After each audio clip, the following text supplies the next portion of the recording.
स्वप्न लहान असल्यापासून मोठे होईपर्यंत आयुष्याच्या प्रत्येक टप्प्यावरती आपण कोणतं ना कोणतं स्वप्न बघत असतो. बघा, तुम्ही महाविद्यालयाचे विद्यार्थी असाल, त्यावेळेस तुमचं स्वप्न वेगळं असतं. तुम्हाला जॉबची गरज असते. ज्यावेळेस तुम्ही जॉब अचीव्ह करता, जॉब मिळवता, त्यावेळेस तुम्हाला असं वाटतं, की जॉबमध्ये आपलं प्रमोशन असलं पाहिजे. जॉबमध्ये प्रमोशनसाठी आपली धडपड असते, हे आपलं एक स्वप्न असेल. बरोबर आहे का? म्हणजे स्वप्न हे जिवंतपणाचं एक लक्षण आहे.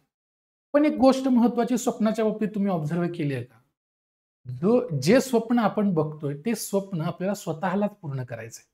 ते स्वप्न पूर्ण करण्यासाठी त्यासाठी लागणारी सर्वतोपरी तयारी असेल, जे काही तुम्हाला करायचंय, ते तुम्हाला स्वतःलाच करायचंय.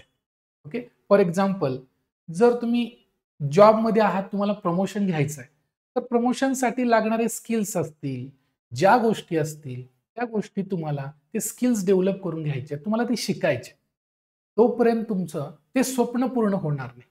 जर तुम्ही परीक्षार्थी आहात, जर तुम्ही अधिकारी होण्याचं स्वप्न पाहताय, तर अधिकारी होण्यासाठी लागणारे जे घटक आहेत, त्या बेसिकपासून तुम्हाला तयारी करणं गरजेचं आहे.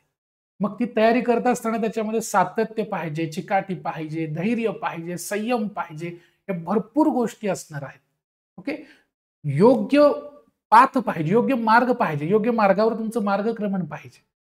म्हणजे स्वप्न बघणं जसं ते तुमचं काम आहे, जसं तुम्ही स्वतः स्वप्न बघताय, स्वतः काहीतरी असलं पाहिजे, स्वतःला मला गाडी पाहिजे, मला हा जॉब पाहिजे, मला या जॉबमध्ये हे प्रमोशन पाहिजे, व्हॉटएव्हर जे स्वप्न आपण बघतो. फक्त एकच गोष्ट त्याच्यासाठी महत्त्वाची आहे, ते स्वप्न पूर्ण करण्यासाठी धडपड सुद्धा आपली स्वतःचीच पाहिजे. ती स्वप्न पूर्ण करण्यासाठी कोणीही धावपळ करणार नाही, शिवाय आपल्या स्वतःच्या. धन्यवाद.